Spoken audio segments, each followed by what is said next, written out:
let's go to some kind of old school right-wing craziness here. You and your fellow ThinkProgress reporter, Alice Olstein, actually went to, a few weeks ago, you went to a pro-Confederate flag rally. And I read the article, and it was wild. I know people are going to be shocked to figure this out, but a lot of the people you talked to were really, really racist. And you wouldn't think there'd be racists at a pro-Confederate flag rally. I mean, I was shocked to find that out. Tell us what happened at the rally.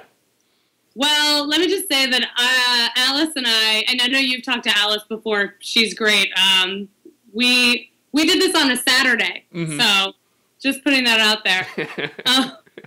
You took a day off your weekend to go to this.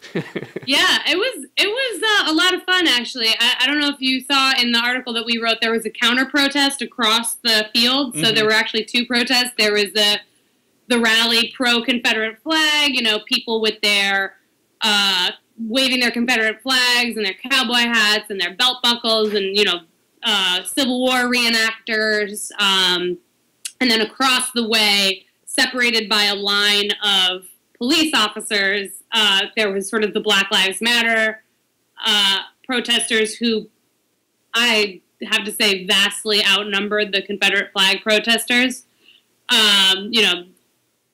Really overpowering the Confederate flag ralliers. I don't know if you saw in the article, but there were supposed to be about 1,300 people at this Confederate flag rally. So 1,300 were expected. So how many showed up? Like 1,200? Or did they exceed their expectations? Did they get, quadruple that? Did they get 10,000 people there? How many of the 1,300 expected people actually showed up?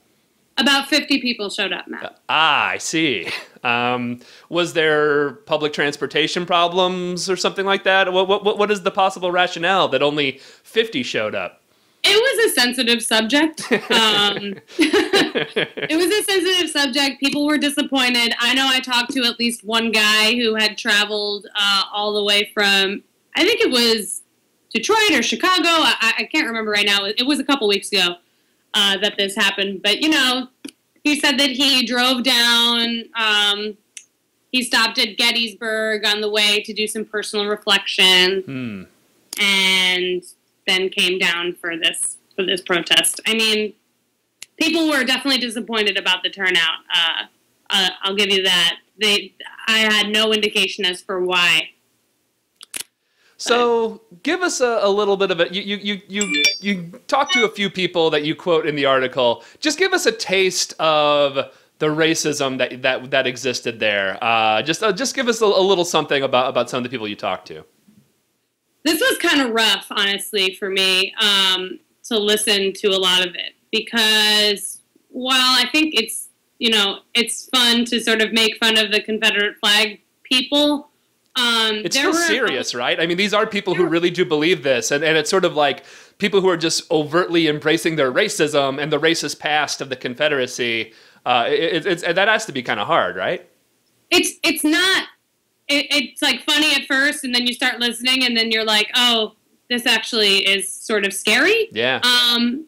The number one thing that I remember is listening to one of the speakers at the podium pointing over to the Black Lives Matter protesters and looking at everybody and saying, we are so above them.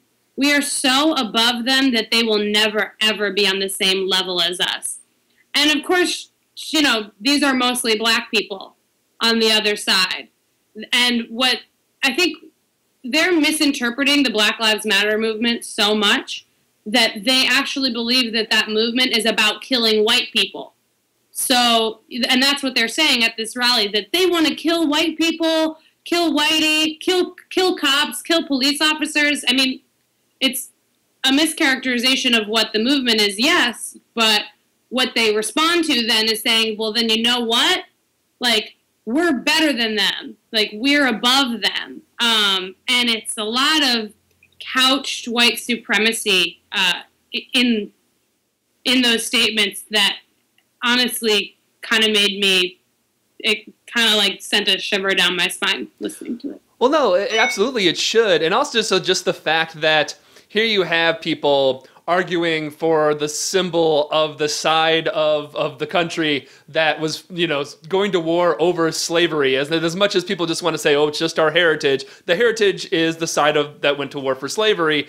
At that same time, at that very rally, doing all sorts of racist things. I mean, I guess it shouldn't be surprising because those are the type of people you think would really embrace the flag, but you'd think they'd be a little more politically savvy. But I guess, if someone's arguing for a slavery flag, they're probably not the most politically savvy people to begin with.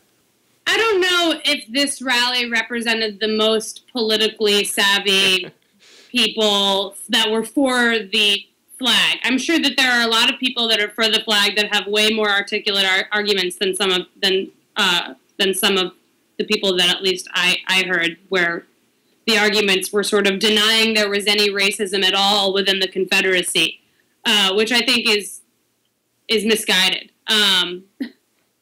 But I will say that there were Southerners on the other side. You know what I'm saying? Right. On the other side, on the Black Lives Matter side. Yeah.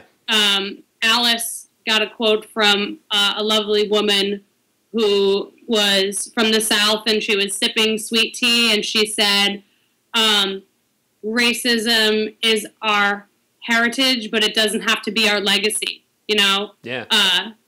She's saying, that's my history, but it doesn't have to be what I leave behind as a Southerner.